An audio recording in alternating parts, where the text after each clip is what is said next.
Hey everybody, welcome back to Radiant Mythology 2. I'm Stanley, and today I'm joined by Mr. Foreign. Say hi. Say hi.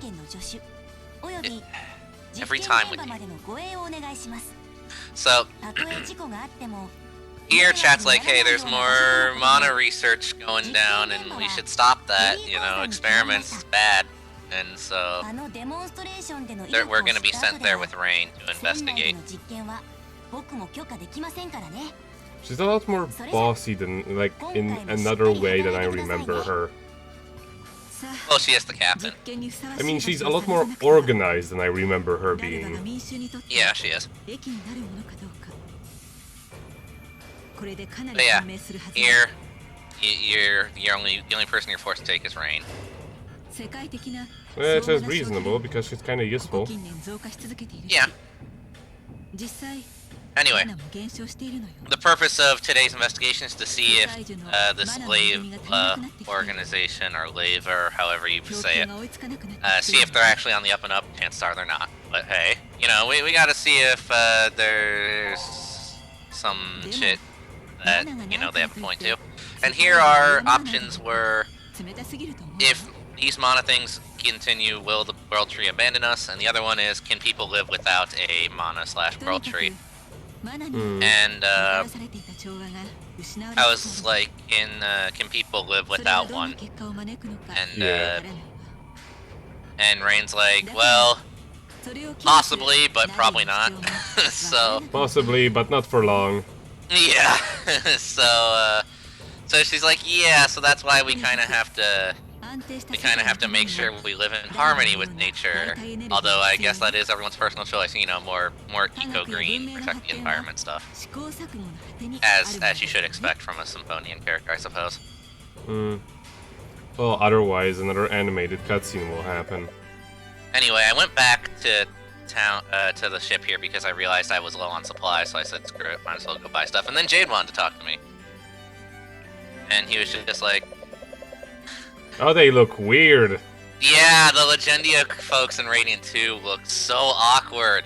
I don't know why they didn't just use the faces from Legendia.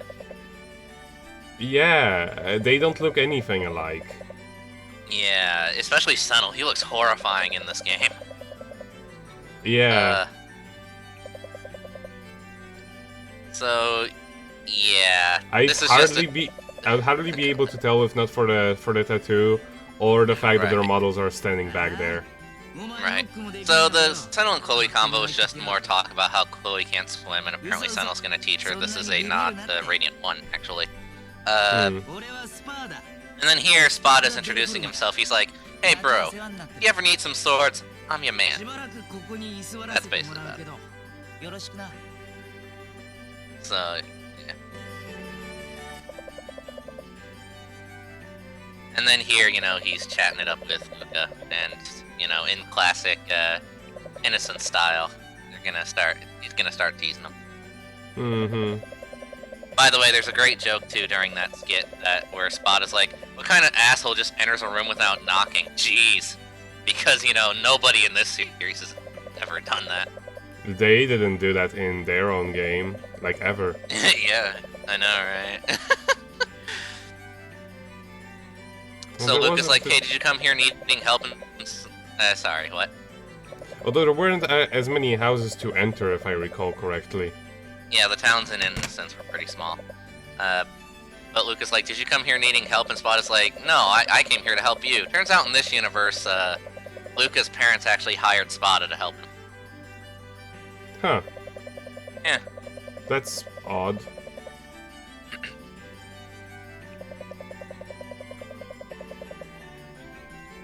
So yeah, he just says, hey Luca, just give me a shout if you need anything, dude.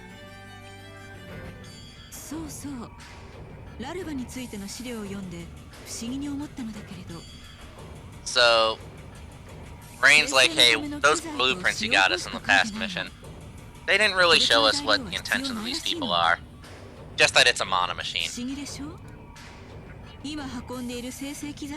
we don't even know what they're planning to use the energy generation for, right? Oh look, And say hi to our boss. It's that spectacularly overpowered boss from Abyss. Yes. And Radiant 1, and we're fighting it early. Maybe it will actually be a boss. Yeah. So Rain's trying to act all badass, and we have to fight the sandworm. So, let's do it then.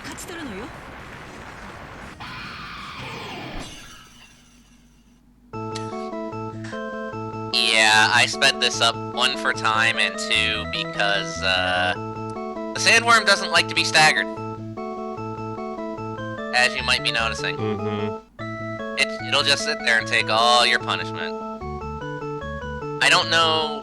I know there's like a specific time you can hit it to make it stagger, but I was feeling impatient, so I was like, screw it, I'm just gonna charge in and hope that. And also the automatic aiming with him is a little bit off since his body's curved, yeah. Yes.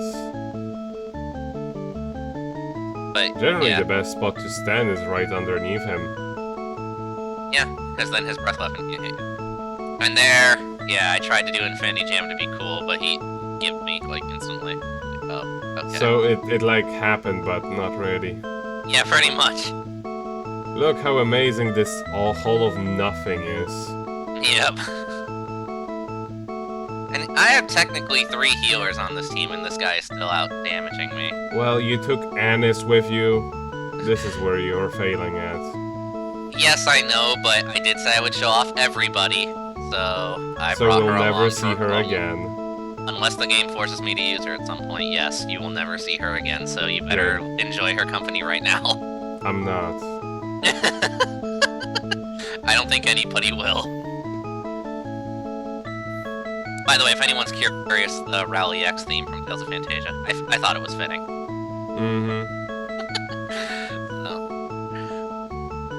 And you know, I'm just being Guy because Guy is cool.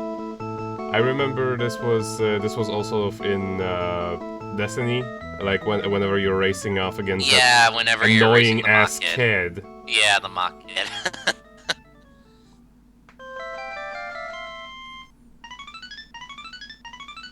And yes, I did do that. So yeah, here's the mana machine we had to go get. It's rather unimpressive. Yeah, it's like an hourglass thing, right? So Rain decides to turn it on. For some reason. And now it's more CG'd. Yeah. And she's like, it's not doing anything. What the fuck? So why isn't it doing anything, Nico? Because they did not fill it with enough blood. Like you see this container at the top. Close. Mysterious voice there says that it's because the mana in this area is almost gone. By the way, I can already tell this will probably be Ryo's favorite character for a certain reason. Don't worry, be happy. Yep.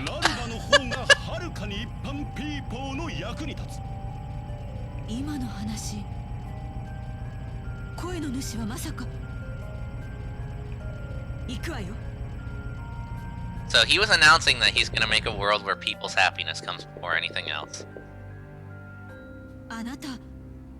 Oh, Jesus. Yeah. His name is Janice Khan. Yes, my name is Janice. Oh my god, is he related to Mika Valhara? Yes! It's Except her brother, who became a scientist. Yes. She stayed in Japan and became All we're a missing is a reporter. giant mech.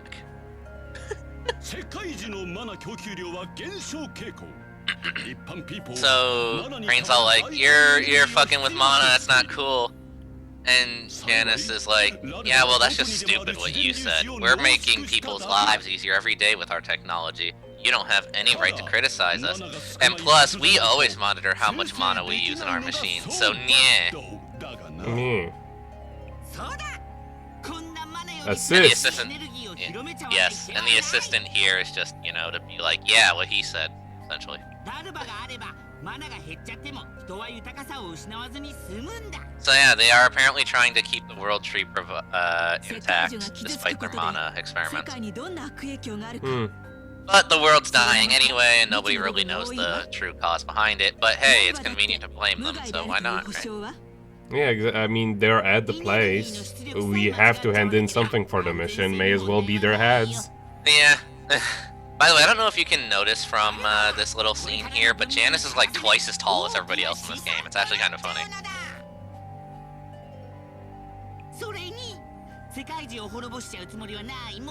Yeah, they kind of just go back and forth about how using mana like this is bad. No, it's not. Yes, it is, etc.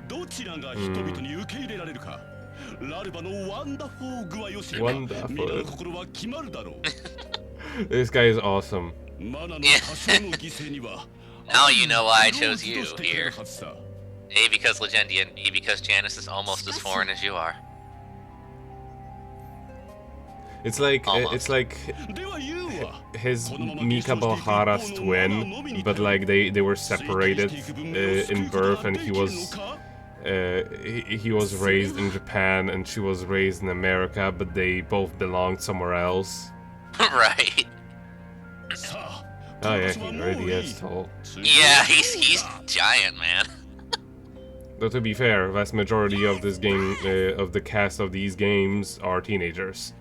Yeah, but like Rain's a full-grown adult, and fucking she's not, and I'm like a little bit taller than her, so. So she's like, darn, we let the bad guy get away. Dang it, it was a cutscene, we couldn't run. They just kept pressing circle. Yeah.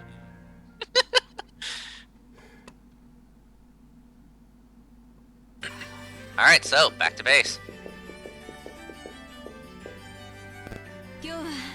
Rain's like, thanks for your help. By the way, I'm gonna let you report that we failed. You're just gonna take the blame, okay? That sounds good. Yeah. I need my reputation to stay spotless. Yours can be ruined. However, you're a newbie. You're still young. You can make mistakes. I can't. Yeah.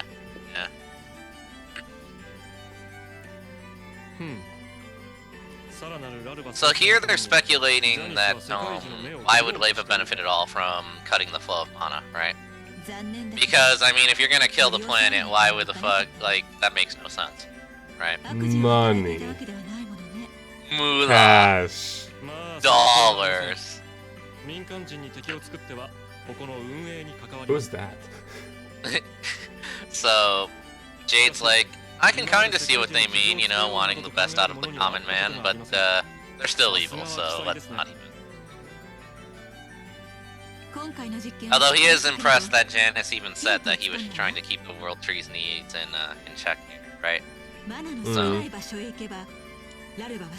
But at least now we have a lead about what the hell's going on, what with mana having been steadily declining over the years.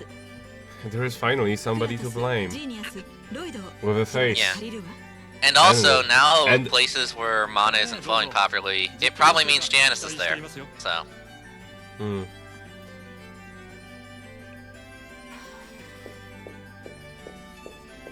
And Cress is like, hey, I can do some espionage. I did it last episode. Can I do it again? That'd be cool. So. It's so weird how vastly different the art styles are between the... Yeah, because they used the originals, and I actually really dug that, and it makes me double sad that they didn't do that for, you know, Legendia. Yeah, they use the same ones for Innocence as well, I can tell. Yeah.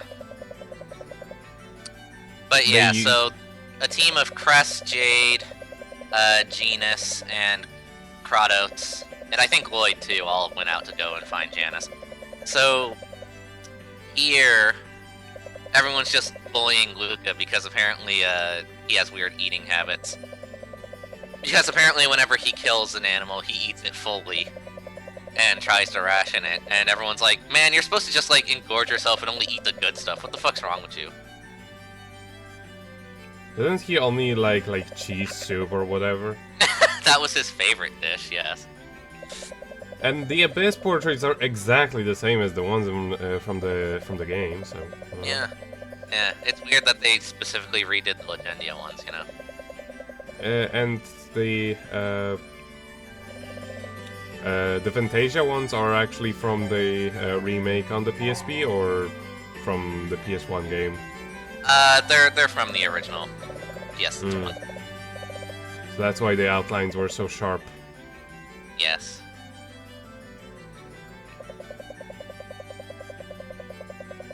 So yeah, here it's everyone's just being like, yeah, Janice sucks. Also, we have quests for you. This is another reason why this part got so fucking long, is because now the game starts introducing character-specific quests that you can go on that give you a little bit more lore and give you a bit more you know, bonding time with other characters. Mm-hmm. So apparently here with Jade, I'm here to go and get some important documents. That seems to be a thing with this game. So,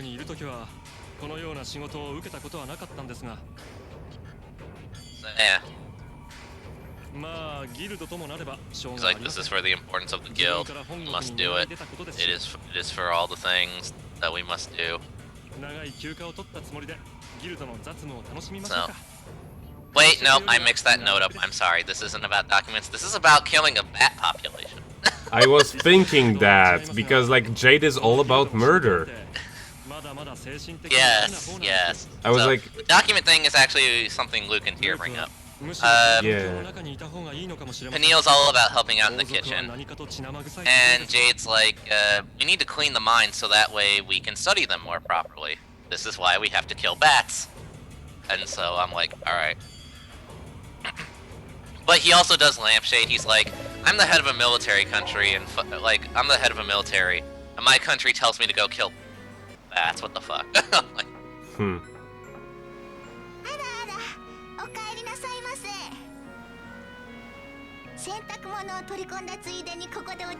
By the way, apparently guild work is helping Luke grow up as a person, and here Peniel's like, hi, how you doing? This is adorable. I hope you don't like Peniel, because I don't. I don't know, she's better than Mormo. That's not saying much. That's a pretty fucking low bar, dude. She's better than Kanono. Fucking vegetarian pizza is better than Mormo and Kanono. Okay, it's not saying much. There are good vegetarian pizzas. So, I mean, I'm personally not a fan. If you like it, whatever. But anyway, those scribbles we saw were apparently a story Peniel's been working on called The Big Adventure of Rin the Bear. It's apparently an old folk tale that she really likes, so she drew her own version of it.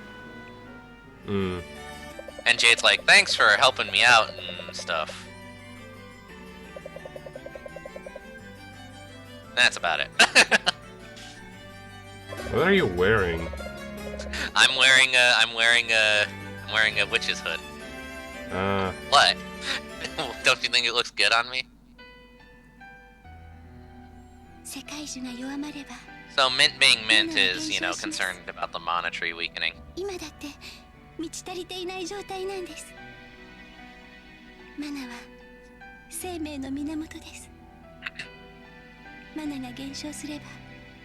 So yeah, she's just expressing concern about all that's going on. About it.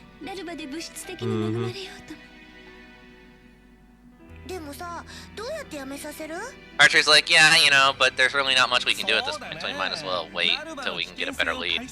And Celsus is like, hey, don't worry about it, Rain's on the case, she'll find everything. And, you know, Jade's helping her too, and for some reason Keel isn't, despite him arguably being smarter than Rain, but hey, whatever. He's probably too busy with stuff or whatever. He's too busy staring at that table upstairs. Yeah.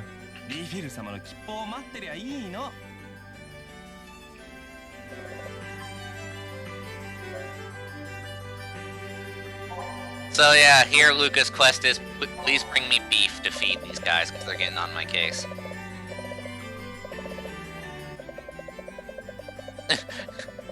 See, he's even crying about it. He's like, they keep telling me to get this shit. So yeah, you can either go hunt for it, or you can, or if you can buy it. Already have it.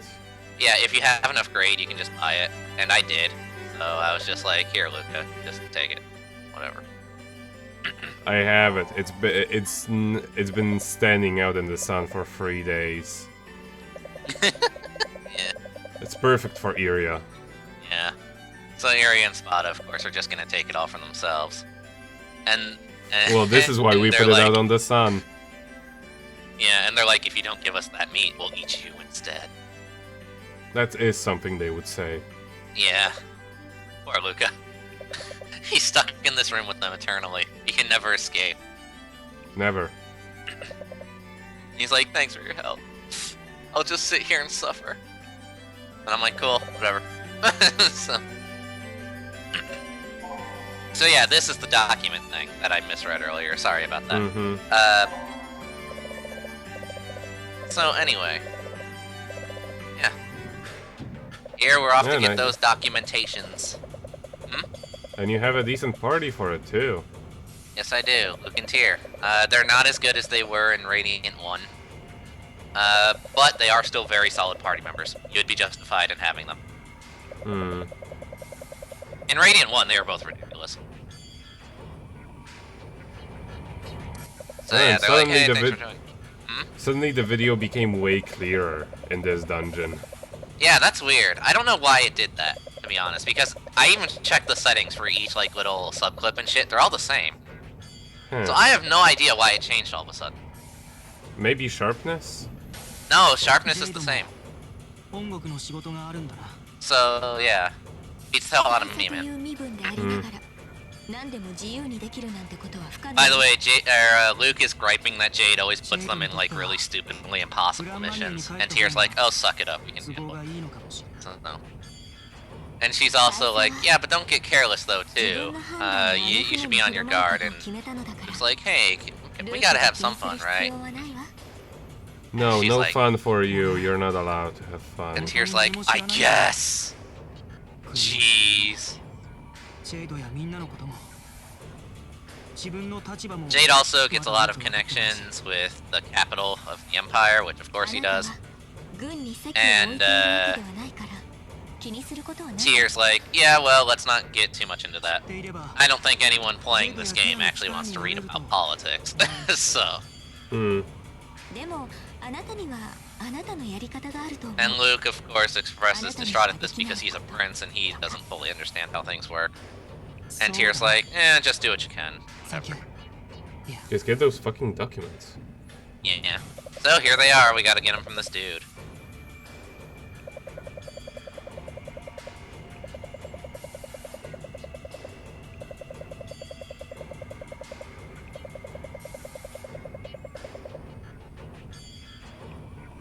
Well, back here to talk to them and they say thanks.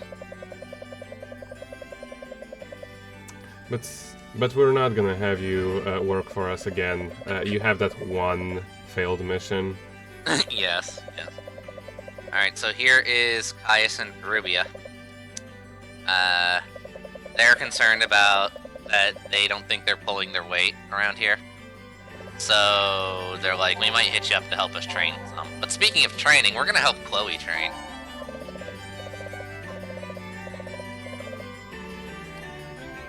But before that, let's talk to Peniel. This is where we get some backstory on Peniel and Kanono. Apparently, whenever Kanono hears the sound of the ocean, it reminds her of her parents, which is why she's always on the top of the ship. I was about to say, she lives on a ship. Yeah. I was thinking that it was because her parents drowned, but I don't think that's the case. That would be so dark. Yeah, that would be great, right? She gets a flashback of her drowning parents every time she hears the ocean, and she lives in the sea. Put her in a submarine. And then she opens the hatch. What's even the point of going on anymore? But yeah, Peniel's a surrogate parent to her. She raised her, apparently. And Neil's like, I hope you are the descender, because then maybe you can bring some happiness into her life. Because apparently the village where the two come from went boom. And apparently Kanono's parents were both doctors.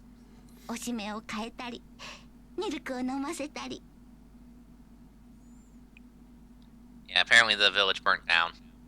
And no one knows why it happened. The only ones who survived were Peniel and Kanono. And this Peniel. barely animated cutscene. Yeah, and Peniel never told Kanono all the details, apparently. But for some reason she's telling us, so whatever. I mean, we're not gonna tell anybody because we're silent. Yeah, pretty much.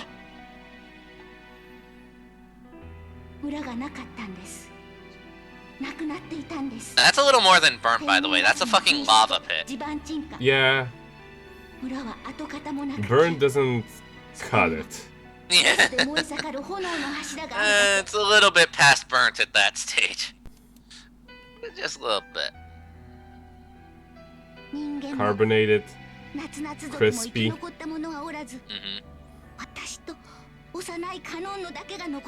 And I'm like, you realize I really don't like Kanono, right? You understand this? She can't hear you not speaking. I know, right? I'm just like, whatever, okay, sure.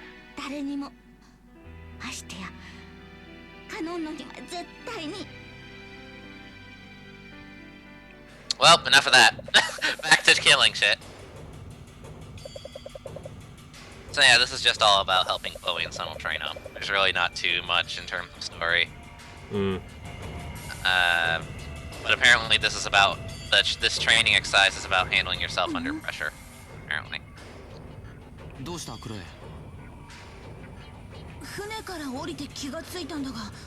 I still can't get over the designs. Even the hair isn't right. It's not. Like, the hairstyle is completely wrong. Thankfully in Radiant 3, they both look a lot better. They actually redid them again. So. That said, I still don't know why they didn't just keep Senel's mugshot from Radiant Mythology 1, because it was the best one. It was way better. Whatever. I mean, to be fair, Legendia didn't actually have like proper skit faces because they didn't do those.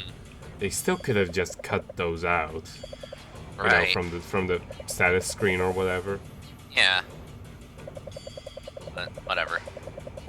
So yeah, they're just like, hey, thanks for killing a bunch of shit with us. Back to the ship. Oh, that's so nice they don't have you walk all the way back. Yeah. Peniel, shut the fuck up. We have it. We get it. Maybe she's telling you that the dinner is burned, just like Kanono's village. But yeah, this is her just repeating the same shit, that her and Kanono have it rough, and that their only salvation is on the ship, and everything's dead, and they want the Descender here to save them. Blah blah blah blah blah blah blah blah.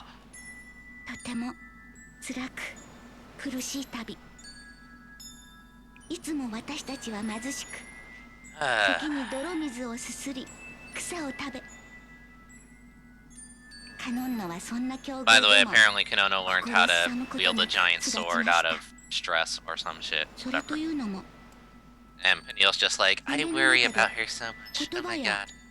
You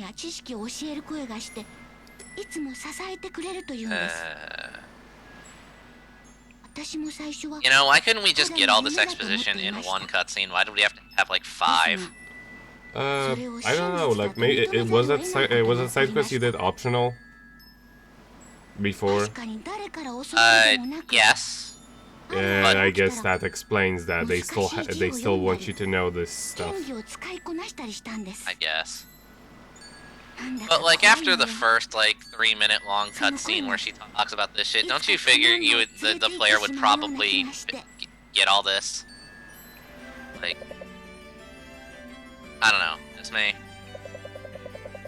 We make investments into waifu Kanono merchandise, so we need you to care about her. They're like, please, please like Peniel and Kanono. And I'm like, no. Fuck you. So, yeah, so now we can train with Caius and Rubia. I like how whenever the screen goes into the skit mode, you can easily see how low the color space of this game is. Yes. But yeah, here the two start acting like an old married couple and start bickering. And they're like, I don't need you. You can go back to the ship if you're all being scared and shit. You know, like that. So they're like, yeah, this is why you're here, to keep us from getting at each other and help us train. And by the way, for the record, the Tempest characters in both this game and Radiant 3 are actually pretty good. Oh. Yeah, they're actually very decent party members. So if you like the Tempest cast, like I do, then you're free to use them. Strawberry and Werewolf. Yes.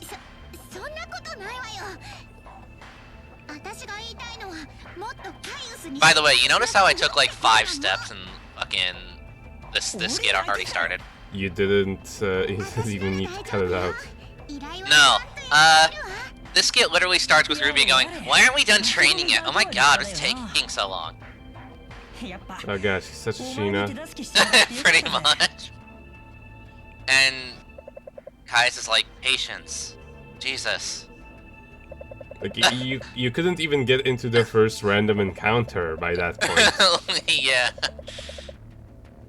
So yeah, here we're wrapping up the training, and they're like, thank you for keeping us from, you know, killing each other instead of the monsters, and, you know, I mean, back to the ship with more exposition from Peniel. Well, I mean, to be fair, if they killed each other, that would be worth more experience than those monsters. True enough. You would get the one that's more powerful in the end. By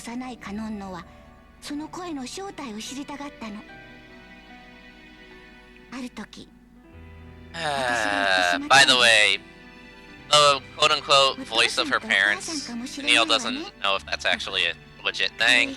She just said that one day to cheer her up, and Kanono really took it to heart, and Peniel's like, damn, I should not have said that.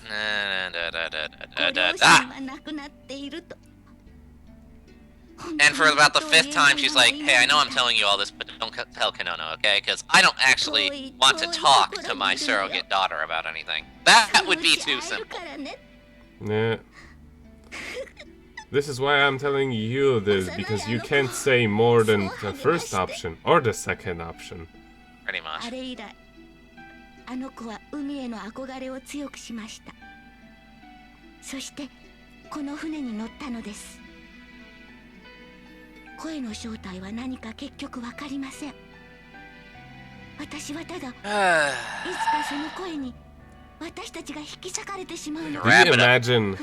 you imagine if this exposition cutscene was all about how hard it is to keep balance while your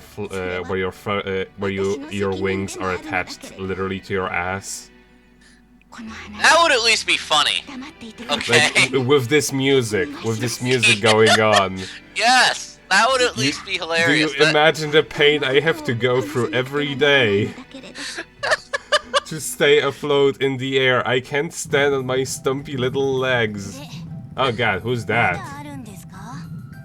An original character made for this game. He's a scientist, dude.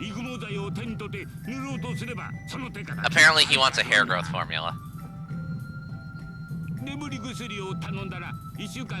And he's like, growing hair will heal the world and stuff, and chat's like, alright, whatever, dude. As long as you pay. Yeah.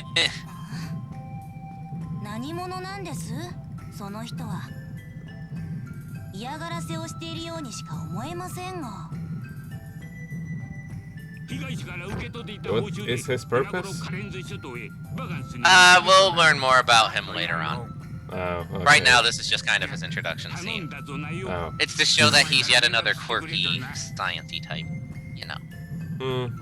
He's apparently also looking for Harold from Tales Destiny 2. Oh. So, yeah. But yeah, here again, they're just thanking you. They're like, thanks, because otherwise we wouldn't have gotten anything done. And so, yeah. By the way, this game actually kind of exaggerates how much the two get on each other's ass. Because, yeah, they did in Tempest, but it wasn't like every second of every conversation like Radiant 2 seems to think. So, a little bit of an exaggeration there, guys.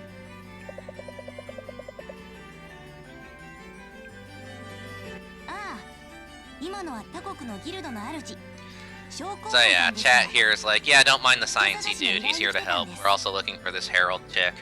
So if you see her, tell her to get her ass on here. You know, whatever. We may get some use out of her since she's like absurdly powerful. Right.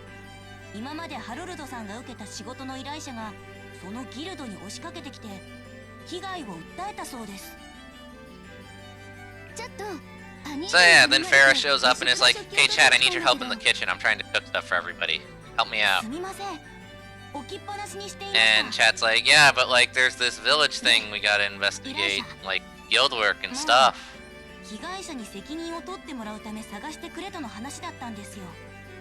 Somebody needs to do business around here, Farah. Yeah. Yeah. If anybody's going to profit off of other people's misfortune, it's going to be me. Indeed. By the way, apparently the name of the village made Farah depressed there, so that village is probably where the Eternia people come from. So we might get some more backstory on that later. But yeah, Farah's like, yeah, okay, whatever, then I'll just go continue doing my thing. By the way, this quest is to get body cream for Peniel. Make of that what you will.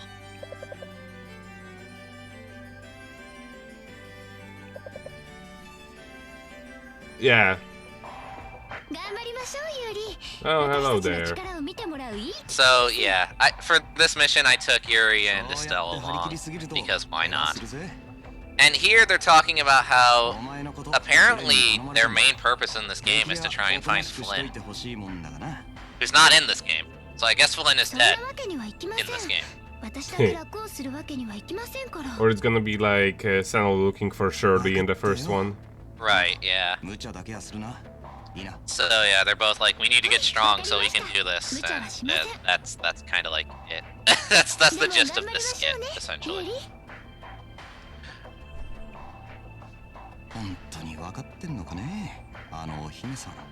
By the way, Estelle is still a princess of some country in this universe.